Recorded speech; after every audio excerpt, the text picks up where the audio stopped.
हाँ, पहले तो मैं पुनः देश के वैज्ञानिकों को बधाई देता हूँ और मोदी जी को धन्यवाद व्यक्त करता हूँ और देश में रहने वाले हर नागरिक को बधाई देता हूँ कि ये क्षण, ये अवसर, ये पल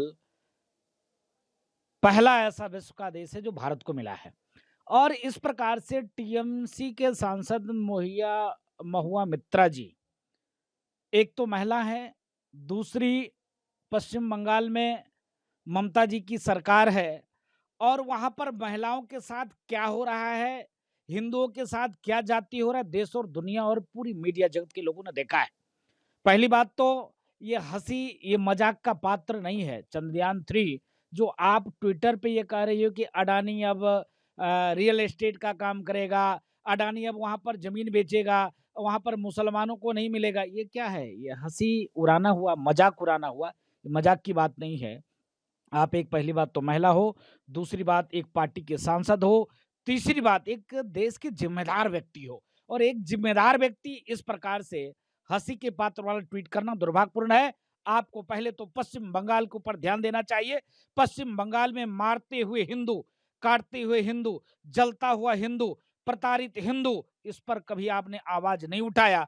जिस प्रकार से हिंदू वहाँ से पलायन कर रहे हैं, जिस प्रकार से वहाँ नारियों का सम्मान नहीं हो पा रहा, अभी तत्काल में एक नाबालिग बच्ची को बलात्कार करने का प्रयास किया गया नाबालिग बच्ची के साथ और उसके बाद एक मुस्लिम कौम का व्यक्ति पीट-पीट के मार दिया। बाज़ार बंद हुआ, लेकिन कहीं कुछ नहीं हुआ और जो बाज़ार बंद किया उसको पीटा गया, उसको सलाखों के पीछे डाला गया। लोकतंत्र तो वहाँ खत्म हो चुकी है। आप पहले बंगाल पे बात करो ना, आप कहाँ मोदी जी के ऊपर पीछे पड़ गई हो? कहाँ आप चंद्रयान 3 के जो है अवहेलना करना शुरू कर दिया है? ये दुर्भाग्य है।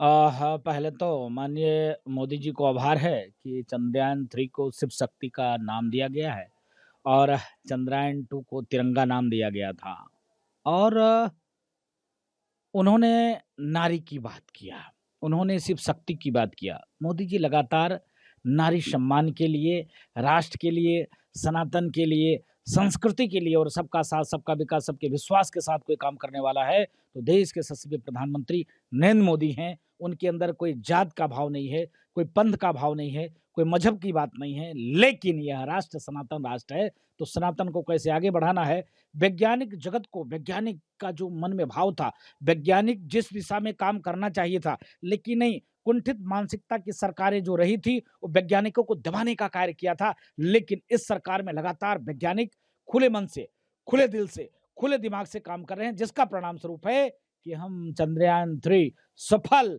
लैंडिंग कर पाए। बीएचपी के वरिष्ठ नेता सुरेंद्र जैन जी ने सही कहा है कि नूह में प्रशासन की धार्मिक यात्रा की अनुमति की ज़रूरत नहीं। देखिए, जिस प्रकार से वहाँ पर हिंदुओं के साथ दुर्व्यवहार किया गया। सनातनी सदैव सर्वे भवन्तु सुखिनः, सर्वे सन्तु निरामया विश्व बंधुत्व के साथ कार्य और काम करते हैं। नूह में जिस प्रकार से हिंदुओं को मारा गया, पीटा गया, उस धार्मिक यात्रा पर पत्थरबाजी किया गया, बहन-बेटियों की इज़्ज़त लूटने का प्रयास हुआ। एक तरफ तो गंगा, जमुनी तहज़ीब की बात करने वाले लोग, एक तरफ हिंदू-मुस्लिम एकता की बात करने वाले लोग, क्या सभी ठिका हम ही ने लेके रखा है? आपकी कोई ज़िम्मेदारी नहीं है क्या? हिंदुस्तान में रहने वाले आम जो अन्य कौम के व्यक्ति हैं, क्या उनकी ज़िम्मेदारी नहीं सामंजस्य, समानता, एकता करने की? लेकिन खैर कोई बात नहीं है। नूह में धार्मिक यात्रा निकल रही है। बीएचपी नेता ने कहा है कि प्रशासन की अनुमति की ज़रूरत नहीं है। प्रशासन आगे आता है, सहयोग करता है, समर्थन करता है। ये तो साधुवाद है प्रशासन को और पूरे देश में ऐसा होना चाहिए। धार्मिक यात्रा पर प्रशासन को सदैव समर्थन करना चाहिए, सहयोग करना चाहिए। आज प्रशासन सहयोग और समर्थन नहीं करता तो और भी बहुत ही अप्रिय घटना वहाँ पर हो चुका होता।